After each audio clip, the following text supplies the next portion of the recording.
guys, John from ARTV. It's time for a review of the new Frank Iero and the Cellabration record, the debut record I should say, Stomachaches, out August 25th on Staple Records. Frank Iero, if you do not know, former guitarist, My Chemical Romance. Now disbanded, but what is he to do with himself? Of course, start a couple of new projects. There was Death Spells, which started in 2013. Reggie DeWeese from the Get Up Kids, he toured with MCR as well.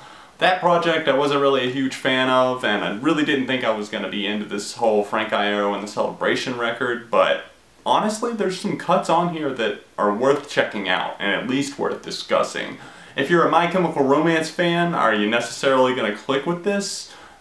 Maybe. I could see it winning over a lot of the longtime fans, and from what I've seen so far, a lot of people are very pleased. Waited was released as the lead single back in July, and after hearing that, seeing the music video, you know, I was kind of shaky on it. I didn't know how I was going to feel. Definitely blown away by that track. Definitely one of the highlights here on Stomachaches. I think what makes that track work is the fact that it doesn't kind of play by the rules of modern rock or alternative music. It has kind of this droll vocal approach to it, and he takes that on throughout a lot of the record. Not droll as in boring, it's just that it's very like lo-fi quality recording. It seems like his vocals are almost whispered, but then the roar, I guess, can come around in terms of choruses, and especially on Waited, that's when things really come alive and take off. Jared Alexander, the final drummer for My Chemical Romance, does the drumming on this record. Frank Iero plays all of the other instruments, does the vocals, the backing vocals, everything like that, which is super rad. It's kind of like Patrick Stump and Soul Punk, except he didn't play the drums. So on Waited, there are those hard guitars in the chorus that mix very well with the drums. During the verses, like I said, the lighter vocals and kind of more program sounding drumming before things really come alive and really feel like the instrumentation takes off and takes true form. There are plenty of screams on the record. You're going to hear that on tracks like Stage 4 Fear of Trying, Tragician, and there's your more quiet tracks that are actually really beautiful. I really like the track She's the Prettiest Girl at the Party and She Can Prove It with a solid right hook. What I like most about that track is just the fact that the light guitar fits very well with those vocals that seem very almost haunting and very echoed. There's a lot of reverb, not only on the vocals on this track, but throughout the record, and I think that that's something that fits his voice. He doesn't exactly have the perfect voice, and you don't really have to be a lead singer of a band. It's all about the music that surrounds it, and does your voice suit that type of music? And I think for Frank Iero, he has definitely found the style of music that kind of fits with everything. That being said, there are plenty of moments that I just feel kind of get dull and don't really do anything. They might sound alright, but they don't do anything to mix up the standard formula for a song. They don't really add anything to the rock world or really to any genre necessarily.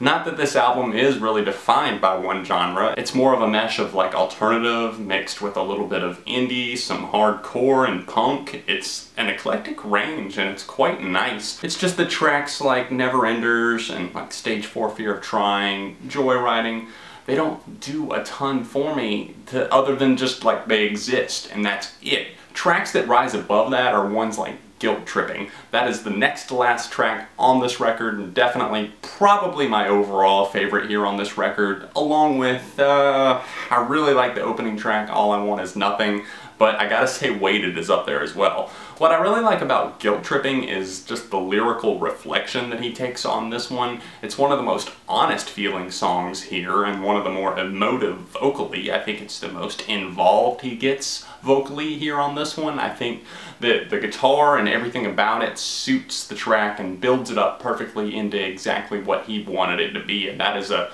very atmospheric and, like I said, a more emotional piece of art that really works for Frank Iero as a whole. Not to make it sound like it's a very like quiet or reserved song or anything like that, it's just the fact that I think it's more somber lyrically and a little bit more emotional, like I said, but it's definitely got this jiving bass line that really drives the entire song and makes everything work, and a very good guitar line that picks up here and there to really add a lot of extra flair. And then, of course, things close out on the track Where Do We Belong?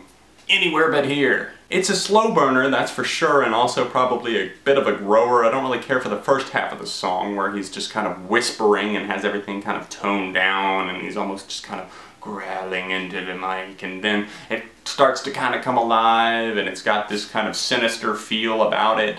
It doesn't necessarily work perfectly, but I guess it serves its purpose as a closer. Blood Infections is the last track that I really want to mention here on this one, and I think that this has the best guitar line that really drives the song on the entire record, Stomachaches. I think what works here is the fact that it feels so alternative in nature, but at the same time, it doesn't sound like what's out right now. It's kind of a throwback and harkens back to like the mid-2000s and almost maybe something that could have been used on a My Chemical Romance record. Maybe that's why I'm digging it so much. It was released as the second single, or maybe it was just a promotional single.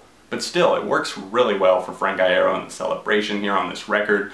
I definitely recommend giving this thing a listen. If you have heard it, let me know what you're thinking in the comments section. For me, it is a 3.5 out of 5 with a moderate replay factor. If you want, you can see my favorite, least favorite tracks in the description down below, along with all the album information. Of course, my Facebook, my Twitter, my vlogs, everything that you could possibly want is in the description down below. You can always click right here to go see my last review. That was of the Ariana Grande record. Or you can click right here to go to my second channel. Thank you guys so much for all the love you've been showing. Both of these, both my last review and the second channel, just crossed over 2,500 subscribers on that second channel, and we're closing in on 9,000 on this one, guys, as I approach my 5-year anniversary on September 29th with Album Review TV. Thank you guys so much for watching, hitting that like button, and subscribing to the channel. A lot of reviews on the way. I will see you very soon right here on ARTV, Beyond the Reviews.